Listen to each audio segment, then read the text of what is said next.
Swastiastu. Pada video kali ini, saya akan membuat sebuah tutorial bagaimana cara kita membuat video pembelajaran menggunakan Microsoft PowerPoint. Baik, langsung saja kita akan membuka file Microsoft PowerPoint terlebih dahulu. Di sini saya akan mengklik sebanyak 2 kali pada icon Microsoft PowerPoint. Kemudian kita akan memilih file yang telah saya buat sebelumnya, yaitu yang bernama Bahasa Indonesia. Nah, berikut adalah tampilan dari slide materi yang telah saya buat sebelumnya. Di sini langsung saja kita mengklik recording pada tab menu, kemudian klik record slideshow. Nah, di sini ada dua pilihan. Yang pertama, record from current slide, yang berarti bahwa pada saat kita merekam, kita hanya dapat merekam beberapa slide yang telah kita pilih atau slide tertentu saja.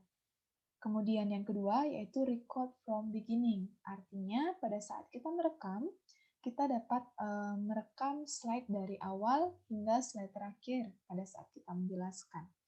Di sini saya akan memilih record from beginning. Nah, kemudian kita akan men-checklist. Select what you want to record before you begin recording. Nah, jika kita memilih checklist yang pertama, yaitu slide and animation timing, di mana pada saat kita merekam, kita hanya merekam slide dan animasinya saja.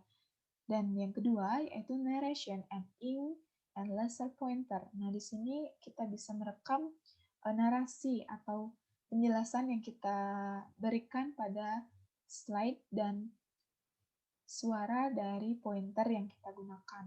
Di sini saya akan memulai untuk start recording.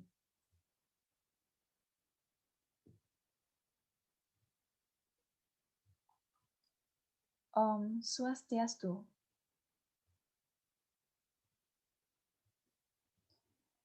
Bertemu lagi bersama saya, Niputu Ariwahyuni, dalam mata pelajaran Bahasa Indonesia. Pada video kali ini, saya akan menjelaskan mengenai apa itu paragraf, fungsi dari paragraf, dan jenis-jenis dari paragraf.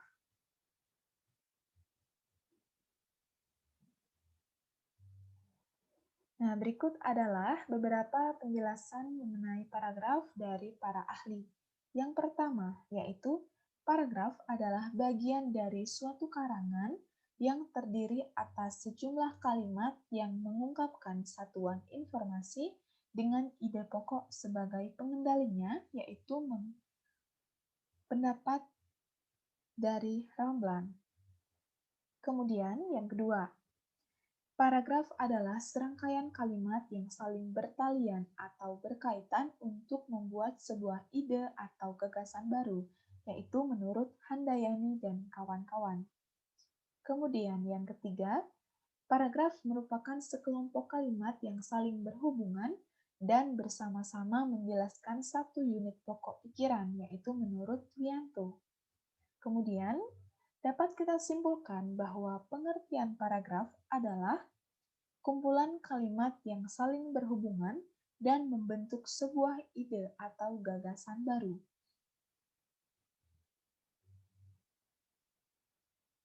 Selanjutnya, mengenai fungsi dari paragraf. Paragraf memiliki beberapa fungsi, di antaranya yaitu paragraf dalam sebuah kalimat dapat menjadi pengantar sebuah ide-ide, isi kalimat, dan kalimat penutup pada tulisan yang dibuat oleh penulis. Yang kedua, mencurahkan suatu perasaan dan pemikiran penulis dalam sebuah karya atau kalimat dalam bentuk tulisan yang dibuat secara logis dan dapat diterima oleh pembaca. Kemudian yang ketiga, paragraf dapat membantu pembaca untuk memahami segala sesuatu mengenai isi dan topik dalam sebuah tulisan. Kemudian, yang keempat, memudahkan penulis untuk menyusun ide-ide tentang tulisan yang akan dibuatnya. Kemudian, yang kelima, dapat membantu penulis dalam mengembangkan gagasan-gagasan atau ide dari segala sesuatu yang berhubungan dengan topik yang ingin ditulis menjadi sebuah karya tulis. Selanjutnya, mengenai jenis-jenis dari paragraf. Jenis paragraf berdasarkan letak gagasan utama, yaitu yang pertama, paragraf deduktif. Nah, apa sih yang dimaksud dengan paragraf deduktif? Paragraf deduktif adalah paragraf yang letak gagasan utamanya terletak di awal paragraf. Kemudian, paragraf induktif. Paragraf induktif adalah paragraf yang letak gagasan utamanya berada di akhir paragraf. Kemudian, paragraf ineratif. Paragraf ineratif adalah paragraf yang letak gagasan utamanya berada di tengah paragraf. Kemudian ada paragraf campuran. Paragraf campuran adalah paragraf yang letak gagasan utamanya berada di awal dan juga di akhir paragraf. Sekian mengenai materi apa itu paragraf, fungsi dari paragraf, dan jenis-jenis dari paragraf. Saya tutup dengan Parama Santi. Om Santi, Santi, Santi, Om.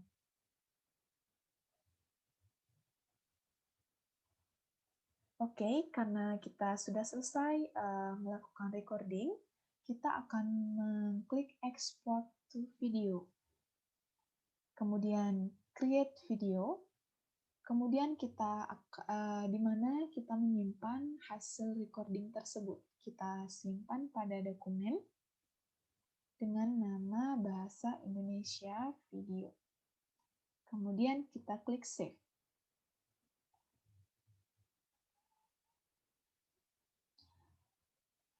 Oke, berikut adalah proses creating video atau menyimpan video hasil recording yang telah kita lakukan tadi. Kita tunggu beberapa menit untuk menyelesaikan proses ekspor video tersebut.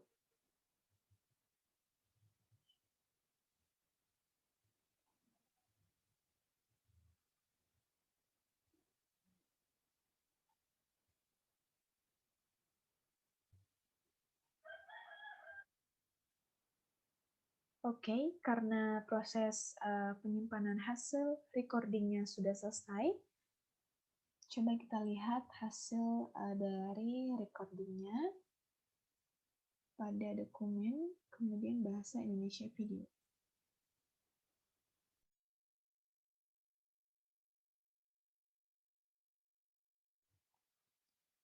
Om Swastiastu.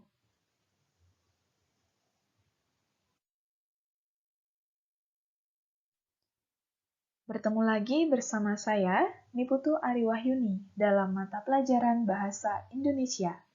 Pada video kali ini, saya akan menjelaskan mengenai apa itu paragraf, fungsi dari paragraf, dan jenis-jenis dari paragraf.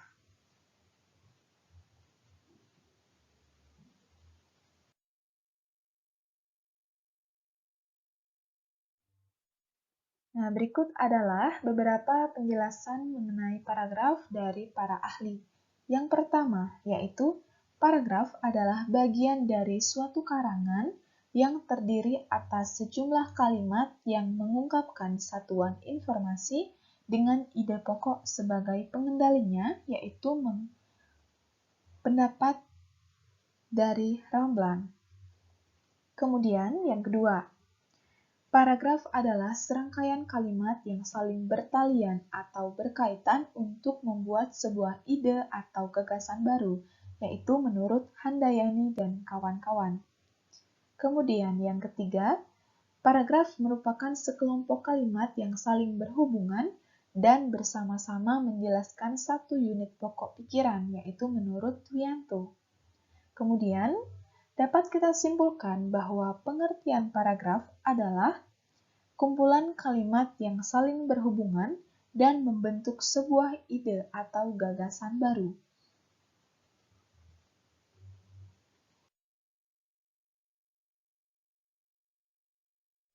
Selanjutnya, mengenai fungsi dari paragraf. Paragraf memiliki beberapa fungsi, di antaranya yaitu paragraf dalam sebuah kalimat dapat menjadi pengantar sebuah ide-ide, isi kalimat dan kalimat penutup pada tulisan yang dibuat oleh penulis. Yang kedua, mencurahkan suatu perasaan dan pemikiran penulis dalam sebuah karya atau kalimat dalam bentuk tulisan yang dibuat secara logis dan dapat diterima oleh pembaca.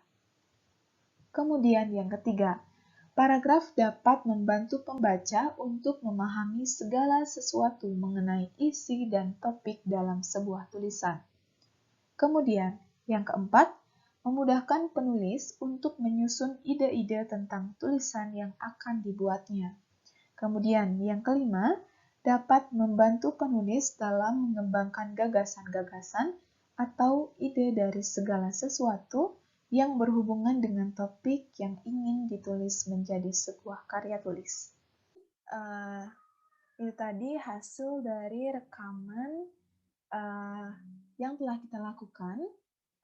Nah, speaker yang berada di bawah di bagian kanan yaitu merupakan suara yang telah kita isi pada masing-masing slide. Bisa kita perbesar volumenya sesuai dengan yang kita inginkan. Oke, sekian yang dapat saya jelaskan mengenai bagaimana cara kita membuat video pembelajaran menggunakan Microsoft PowerPoint. Mohon maaf apabila ada kesalahan kata yang disengaja maupun tidak disengaja. Saya tutup dengan Parama Santi. Om Santi, Santi, Santi Om.